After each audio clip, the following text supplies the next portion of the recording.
Apéro spécial équipe de France. On est où ? On est en finale. On est en finale olympique. Pardon. Et on va jouer qui ? Juste, j'ai pas... On va jouer les Américains en finale olympique. J'aimerais pleurer. Très fort, tout de suite. On s'installe tranquillou. Wow. Non, on n'a absolument pas changé de fringue. Pourquoi faire ? On va rester habillés comme ça jusqu'à ce que la planète explose. Installez-vous tranquillou. Moi j'ai prévenu chez moi. Hein. J'ai dit il va y avoir une odeur. Tout à fait. Jusqu'à samedi, dans la nuit de vendredi à samedi, jusqu'à à peu près donc 6h30 vu que le match est à 4h30. C'est ça. Et sachez que Léon c'est déjà très content parce qu'au niveau odeur, on est bien.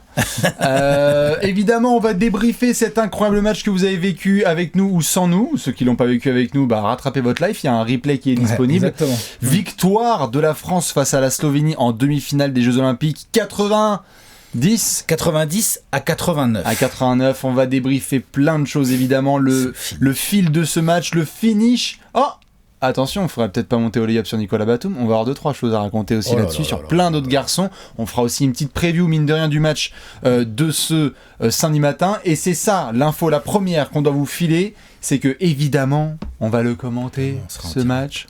Et donc ce sera à 4h30 du matin, dans la nuit de vendredi à samedi. C'est-à-dire au moment où on tourne cette vidéo, après ça dépend quand est-ce que vous la regardez vous, mais dans à peu près une petite quarantaine d'heures, quoi, 38 heures, 39 heures. Tu vas rendre les gens confus. Ouais. Demain. Ouais.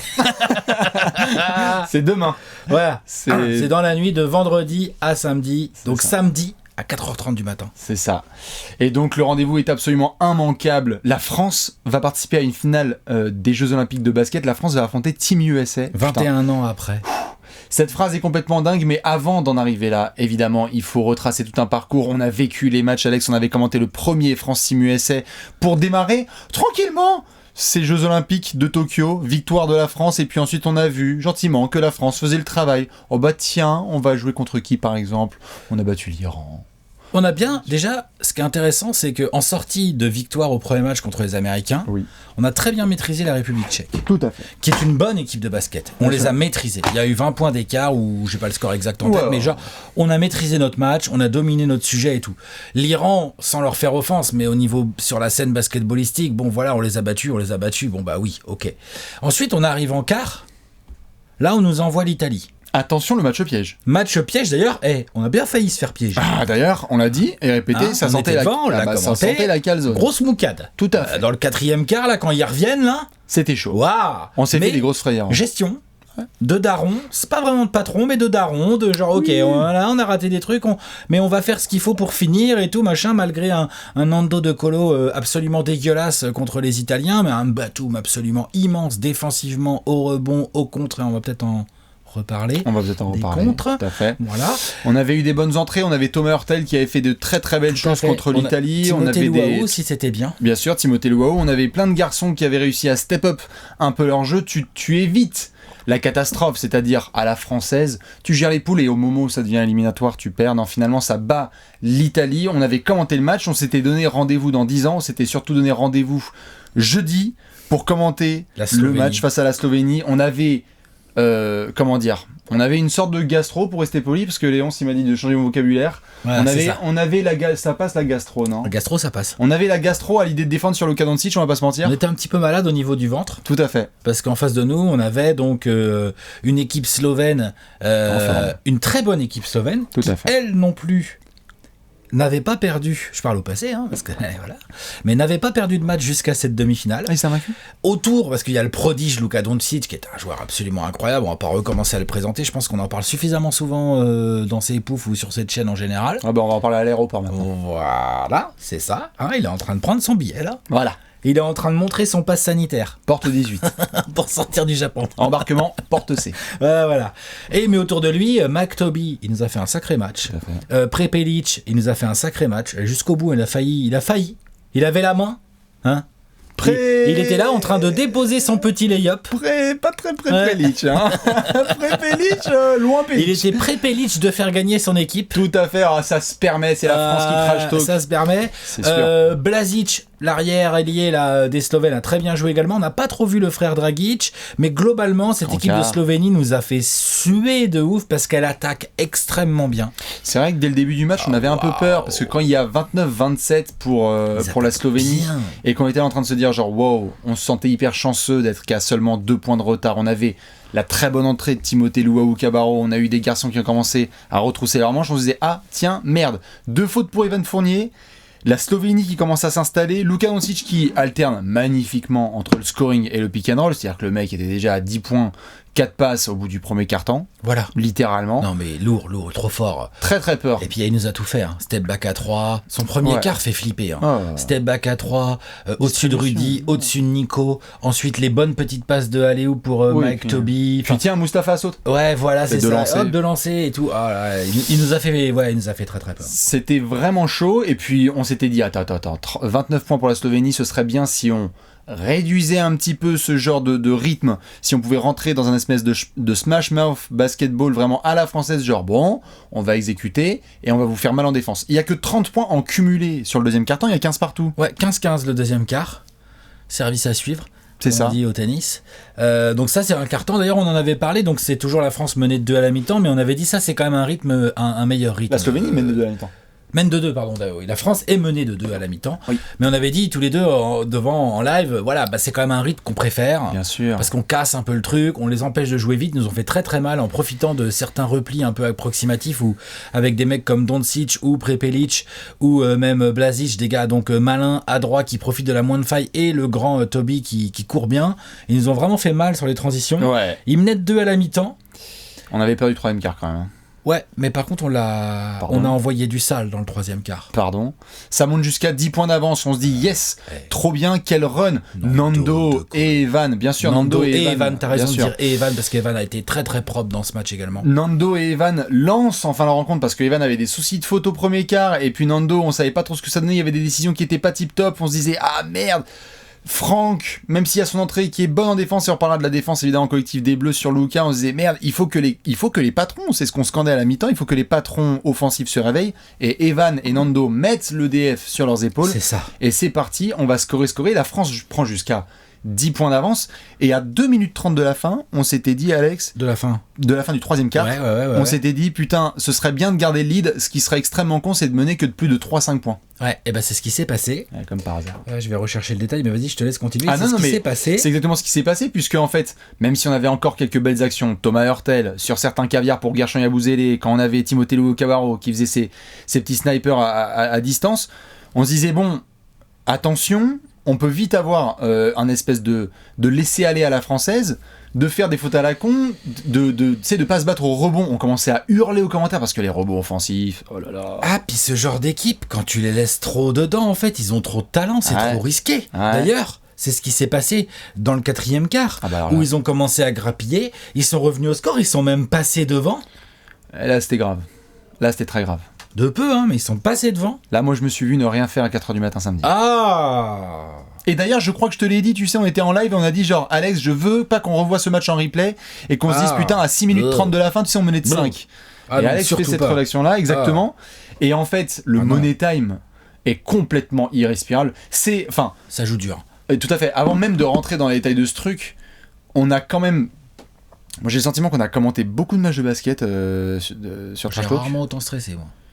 Et putain, c'était anxiogène à la mort. Moi, j'étais pas bien. Je me disais, putain, c'est pas possible, on va enchaîner les conneries. Et c'est vrai que les 6 dernières minutes, pour moi, durent 3/4 d'heure. Minimum. Et Enfer. Et en fait, ce ping-pong va jusqu'au finish. Ah, puis il y a l'erreur d'arbitrage sur le compte de Timothée Luwawu qui nous donne, qui enlève 2 points à la Slovénie, qui en plus nous en rajoute, puisque le joueur, je me rappelle plus de son nom, je crois que c'est Prepelic d'ailleurs, le joueur, non c'est, bon bref, on s'en fout, le joueur slovène concerné se prend une technique, du coup on marque, derrière il y a un gros 3, on prend 4 points d'avance, on se dit yes, let's go. Et là non. Là ça revient, ça fait une technique de notre côté, Vincent Collet qui s'énerve, technique pour les Slovènes, et après il y a un gros 3. Il y a Rudy et Nico rebond offensif sur un lancer. Exactement. Les mecs se rentrent dedans. N1 de Toby. N1 de Mike Toby. L'enfer. On l'a vu défiler. On a vu notre vie de fan de basket défiler devant nous là. Ah, moi j'ai vu ma vie défiler. Ouais, on a vu. Et donc, Mais on réussit quand même à prendre. Bon, le kick-out de Rudy pour Timothée Cabarro, c'est comment en fait ça? Stop. Quelle exécution en fin de match, la passe pour Rudy qui pourrait foncer vers le panier alors qu'il y avait eu déjà un premier give and go entre Rudy et Evan Fournier quelques actions Rudy précédentes. Qui a quand même raté beaucoup de petits paniers, de petits shoots dans ce match. Tout à fait, alors que 2 minutes avant... Non, c'était en première mi-temps qu'il fait un move de Shaq là. Quand il l'écrase là. Quand il l'écrase là. La vache. Mais le kick-out pour Timothée Luwawu-Cabarro est dingue.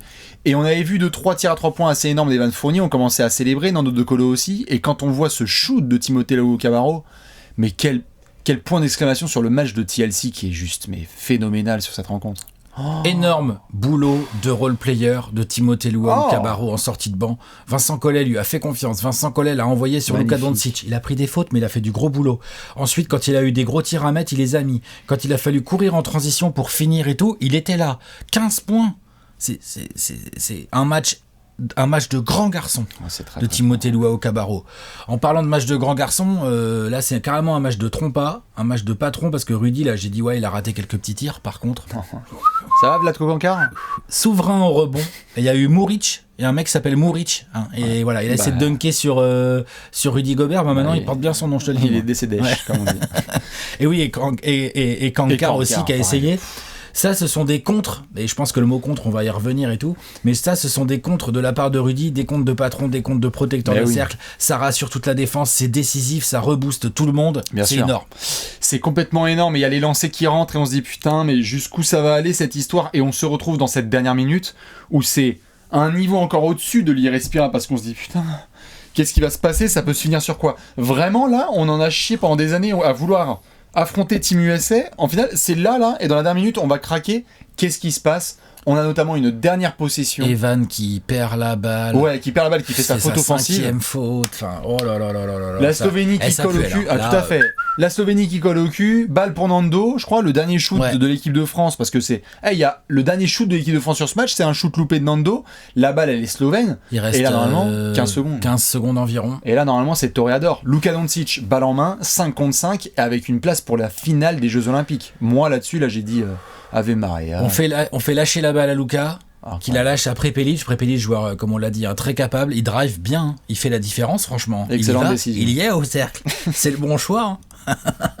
Le Condor. Il fait le bon choix. Le Condor. Et là, monsieur Nicolas Batum. Mais quel contre. Mais c'est incroyable. Je veux dire, on va jamais oublier ce contre. C'est le contre le plus important de l'histoire du basket français. Et c'est l'une des actions les plus importantes de l'histoire du basket français. Ouais, contre bien sûr. Ou pas contre. Tout à fait. Et même pour aller après loin, parce qu'on en parlait juste avant en préparant l'apéro avec Léon, franchement, dans les grands moments de sport français, où tu vois un truc qui... C'est un moment que je pense que tout le monde se souviendra d'où il était quand il a vu ce contre. Mais on passe par toutes les émotions à l'espace de 3 secondes. C'est-à-dire que le mec Prepelic, il a passé l'épaule, il va vite, il nous l'a fait tout le match. Mais non. Il est là, il est dans le cercle, il n'y a plus qu'à la déposer. Mais les rillettes du Mans. Et là, Nico Batum, déjà, faut avoir la faculté mentale à bien se positionner et à ne pas lâcher sur le play. L'audacité. Ensuite... faut avoir les qualités athlétiques. Nico, il a du kilométrage dans les papates et tout. Il vient de faire une saison quand même assez longue. Il est allé en finale de conf avec les Clippers. Enfin, tu vois, genre, ça rigole pas. Tout à fait. Et il jouait pas 3 minutes par match. Enfin, et là, du haut de ses 33 piges, athlétiquement, il nous sort le move. Ah ouais. C'est un contre qui est complètement dingue. C'est un move dont on se souviendra tous parce qu'on voit le contre en plus. Je veux dire, c'est une prise de risque et je pense que évidemment Nico sera amené à en reparler, mais Rudy pourra en parler, etc. C'est que quand tu as un geste comme ça, tu prends un tel risque parce que faut que ça soit ultra propre. C'est ça. Nico, il a vécu des situations comme ça et on s'en souvient par le passé, etc., de ce qu'il avait pu faire avec l'équipe de France ou avec d'autres équipes et où en fait, quand tu prends des risques, tu peux t'en trouver du mauvais versant. C'est-à-dire que ça aurait tout à fait pu être un goaltend ou quelques actions auparavant. Tout à fait, ou de lancer. Quelques actions auparavant, on voit qu'il y a Timothée Luwawu-Cabarro qui fait un contre et en fait ça passe. Si là, il y a un doute, un léger doute, tu n'es plus le héros national. Tu es celui qui a fait le contre mais un peu en retard. Et là, à ce moment-là, tu te retrouves à -1. Non, Nico fait un truc de volleyball. C'est d'une propreté exceptionnelle. Jeanne et Serge. Il n'y a pas de discussion. Ah non, mais... T'as même pas besoin de ralenti, tu vois que c'est propre. Bien sûr. Et d'ailleurs, le choc est tel qu'en fait, il reste encore 2-3 secondes à jouer, mais la balle, en fait, même Luca parle à l'arbitre, genre, qu'est-ce qui se passe ? Nando file avec le ballon. C'est fini. C'est fini. La France en finale. J'ai pas de mots pour ce contre parce qu'en fait il y a un côté, bon, au-delà de nous on s'est éclaté sur le canapé, sur le bloc, the contre, etc. à sortir nos conneries, c'est normal. The bloc. Bien c'est sûr. Le contre maintenant c'est le contre. Mais il y a je pense que Léon, tu l'as bien mentionné tout à l'heure quand on en a parlé, il y a un côté, non mais il y a un côté vraiment genre ça fait plaisir aussi pour Nico. Que Nico fasse cette action là. Alors que nous aussi, tu vois, on a eu des situations où on avait pu le décrier ou des trucs qu'on on l'a pas décrié. On a tabassé Nico Batum toute sa période Hornets. Bien sûr. Bon là tu le vois mec fait une saison de malade déjà avec une vraie belle saison de rédemption, pas rédemption, je sais pas si c'est les bons mots, mais vous voyez ce que je veux dire. Tu es dans ton image. De résurrection, un peu le côté genre ouais les gars, je suis un bon ailier de basket en fait quoi, genre lourd quoi. Ouais.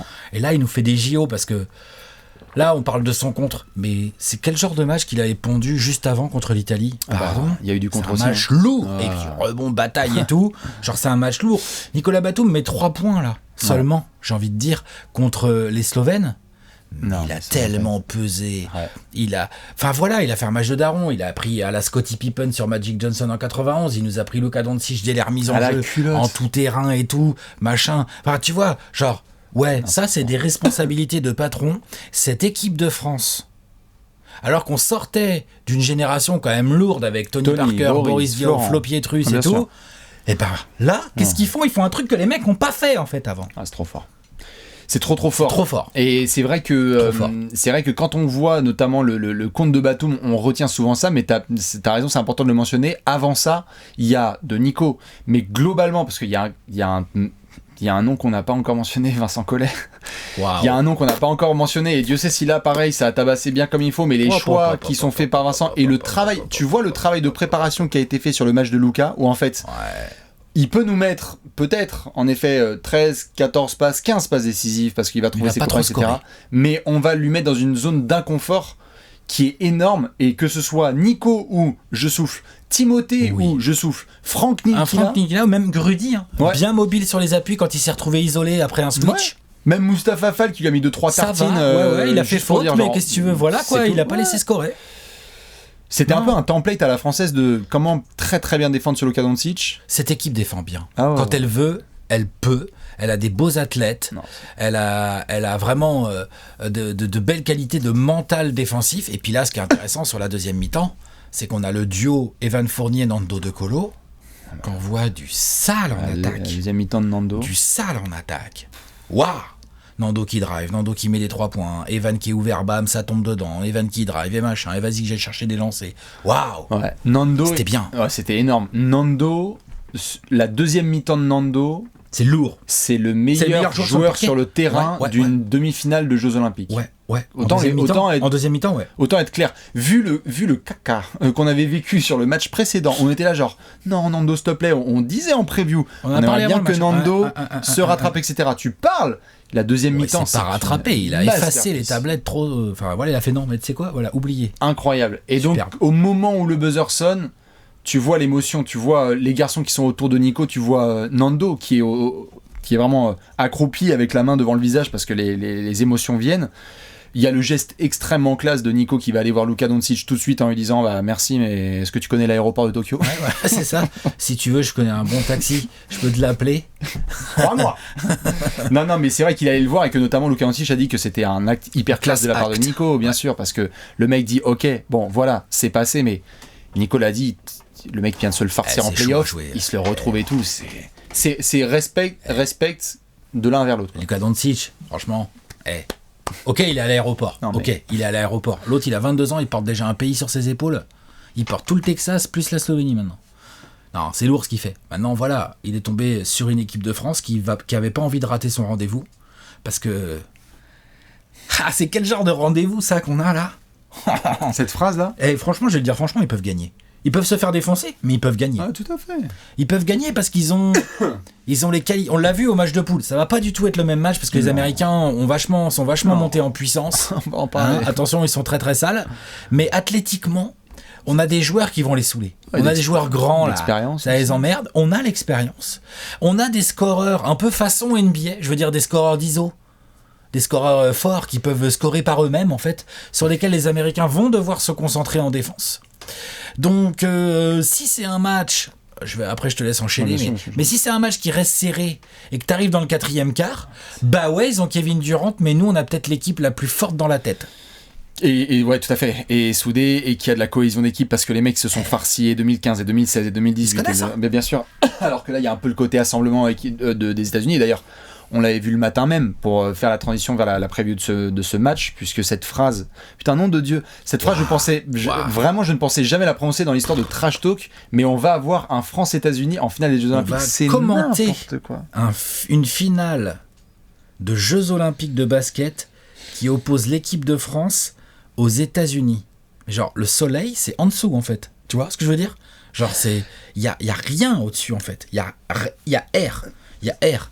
Et en plus, genre, on y va en bombant le torse. Et on y va. Genre, on n'y va pas, genre, en mode victime expiatoire. Genre, ouais, bah, c'est bien, si on a une médaille d'argent, c'est cool. Non. De toute façon, chaud, je vais être un peu. Je vais me permettre une. Ça va, c'est pas une bombe ou une source ou quoi que ce soit, mais juste après le match de France-Team USA, notamment, j'avais juste communiqué rapidement avec Evan qui disait, et ils l'ont répété, je pense pas mal pendant le truc, c'est juste un match. Ouais. C'est juste un match, c'est-à-dire que les mecs sont sortis de France Team USA et ils auraient pu prendre la grossette, tu vois, mais ils disaient merci les gars et tout, parce que nous on disait genre putain les gars, beau gosse, tu vois, mais ils disaient genre juste les gars, c'est un match. Et à mon avis, là, quand tu vois le niveau de ce groupe, quand tu vois ce qu'ils ont vécu, quand tu vois comment est-ce qu'ils vont aborder la rencontre, tu te dis non, à mon avis, le niveau de préparation et de sérieux, il est tel que ils vont avoir, à mon avis, un sentiment d'underdog parce que ça reste les États-Unis, etc. Sûr. Attends, Kevin Durant, il est un peu chaud. Non, mais bien sûr. Mais quand t'es l'équipe de France, tu peux te dire, bah, on l'a déjà fait, et de deux, qu'est-ce que vous nous mettez comme challenge en fait ? On est capable, sur 40 minutes, ils sont capables de tenir. Maintenant, en effet, parlons des États-Unis un petit peu, avant de faire la preview complète du match, c'est que les mecs, spoiler, autant il y a des séquences qui font vraiment flipper dans le mauvais sens, c'est-à-dire jeu pas très très beau, collectif, pas très huilé, etc. Par contre, quand ça met des runs, que ça défend et que ça attaque, il n'y a rien à faire. C'est-à-dire qu'ils ont été beaucoup critiqués pré-tournoi avec leur préparation quand même douteuse. Ils ont perdu contre le Nigeria, perdu contre l'Australie, mais ça reste de la préparation. Je rappelle que la France, elle a perdu 3 matchs en préparation. Ouais. Voilà, depuis qu'ils sont dans le tournoi, ils n'en ont pas perdu un. Et les Américains, en fait, ils en ont perdu un, c'était contre nous. Ouais. Un match quand même relativement quand même bien serré et tout, qu'on est vraiment allé chercher, nous, à l'énergie, à la motivation. Ils ont subi beaucoup de critiques en interne dans leur pays, et ça y est, t'avais des espèces de mecs qui n'ont jamais coaché une équipe, commençaient à dire que Greg Popovich, ouais, bof, Kevin Durant en FIBA, on sait pas trop et tout. Ouais, les gars, en fait, cette équipe, ouais, elle a des défauts, là, comme tu viens de les citer, c'est-à-dire qu'elle a pas de cohésion, vraiment. Parfois, le jeu est moche. Elle a un jeu collectif assez chum, elle a un Damien Lillard qui se dit merde, putain, c'est Cody Zeller mon nouveau pivot, ouais, je suis pas sûr et tout, tu vois, genre tu sens qu'il a du mal dans ses JO quand même, je sais pas si ça vient de là. Ça a l'air bien, Adebayo. Ouais, c'est clair. C'est clair. Pourquoi jouer avec McCollum ? Parce que Devin Booker, c'est quand même pas mal. Et donc t'as des joueurs, t'as Devin Booker, Chris Middleton et Jrue Holiday qui, genre, avant-hier, ils étaient encore en finale NBA. Enfin, tu vois, cette équipe, elle s'est préparée à 5-6 en fait. Ouais. Ça se voit. Mais en termes de talent, je veux dire, on va pas se mentir, genre on leur arrive à peine, ils sont au-dessus, la tête et les épaules. Le banc est incroyable, t'as Jason Tatum qui est en sortie de banc, il y a Chris Middleton et tout, non, c'est grave. Et en plus il y a des garçons, certains l'ont vu, comme tu le mentionnais à l'instant, Jrue Holiday fait un tournoi magnifique parce que le mec est énorme des deux côtés du terrain et bon dans les runs. Il va prendre des vannes. Tout à fait, et ils ont fait des runs très importants dans lesquels Jrue était au centre. Pour ceux qui l'ont pas vu, le match face à l'Espagne et ensuite face à l'Australie, c'est simple, le template de Team USA, et je pense que ça va être très intéressant de voir sur la finale de samedi, c'est que ils ont des démarrages assez poussifs, des premières mi-temps où ça commence à dire tiens, Ricky Rubio qui commence à mettre la sauce au premier quart-temps, tiens, Dante Exum, Patty Mills, ça commence à montrer des signes. Il y avait 15 points d'avance pour l'Australie sur le game de ce matin, mais par contre, à partir du moment où ils sortent du vestiaire à la mi-temps et ils disent vous n'allez plus marquer, et en fait on va donner les ballons à Kevin Durant. Ouais, il y a Zach, il y a Booker, troisième quart, deuxième mi-temps très très sale. Et donc tu sais pas qui va te sanctionner, mais tu vas te faire sanctionner. Ouais. Et il y a un côté... ce qui est, à mon avis, très flippant avec Team USA, tu vas me dire ce que t'en penses, hein, mais c'est que je pense que même si t'as 17 points d'avance face à Team USA, en fait, il y a égalité. Ouais, et puis parce que pourquoi ? Pour plusieurs raisons. T'as parlé de leur capacité à, quand ils se concentrent, à vraiment défendre en mode switch all. Ils ont des joueurs très très longs, c'est-à-dire que ils sont pas si grands, parce que peut-être ils jouent avec un Kevin Durant en 4 qui fait 2m10, attention, hein, et un Bam Adebayo qui est pas plus grand que Kevin Durant, mais qui est beaucoup plus stock et tout. Mais c'est vrai que nous, par exemple, on a des mecs de 2m13, voire 2m16, à leur mètre et tout, ça les a emmerdés, on l'a vu au premier match. Par contre, en fait, là, ils sont un peu plus en route, et ce qui est très flippant, c'est qu'ils ont une qualité de shoot. Mais genre, c'est un truc de malade mental. C'est létal, hein. De malade mental. Quand ils mettent un run, c'est un run. Et ils ont cette capacité à jouer rapide. Et en fait, du coup, comme ils n'ont pas un vrai jeu collectif sur demi-terrain, ils se font pas chier. Hein. C'est ou pick and roll ou ISO KD. J'exagère, je schématise un poids. Non, hein. Mais je veux dire, ils ont. Et en fait, le truc, c'est que ISO KD. Bon, bah, peut-être que Nico Batum, il a envie de. Après l'Italie, la Slovénie, peut-être qu'il a envie de se mettre KD dans la popoche, tu vois, mais c'est chaud. C'est compliqué.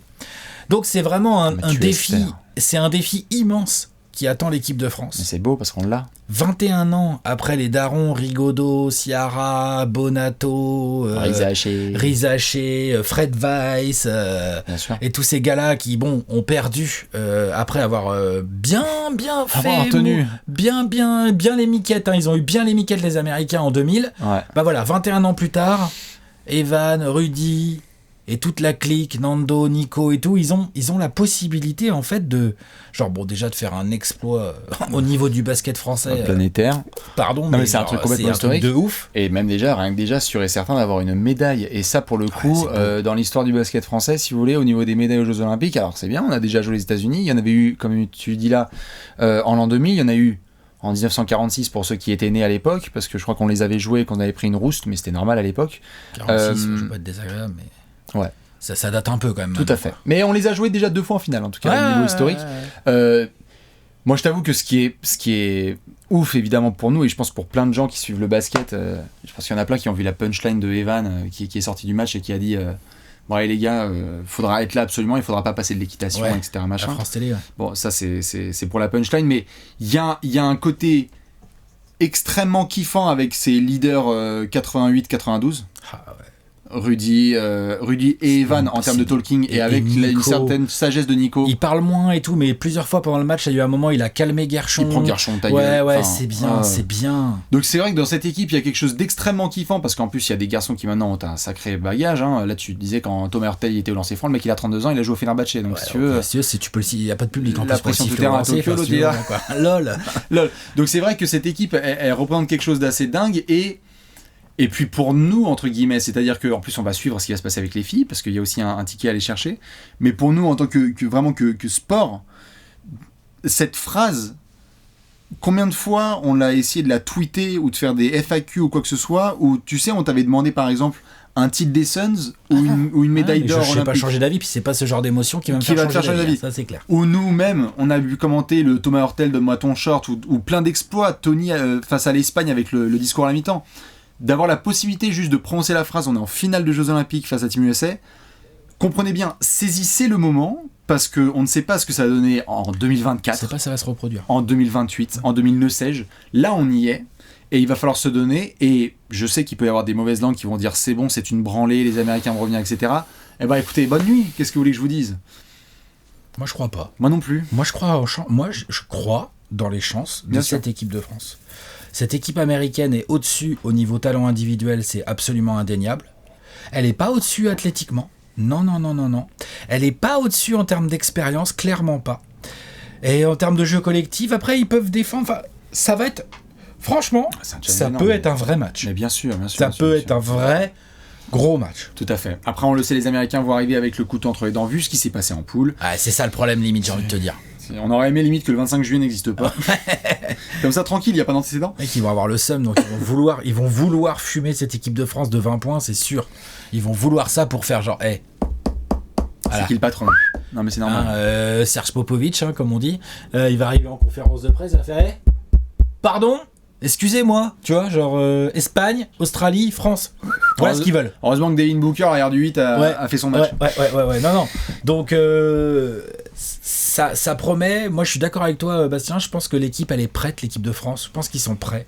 Je pense que là, ça va festoyer gentiment. Mais derrière, ça va, tu sais quoi, ça va prendre sa douche. Ça va rentrer pépouze.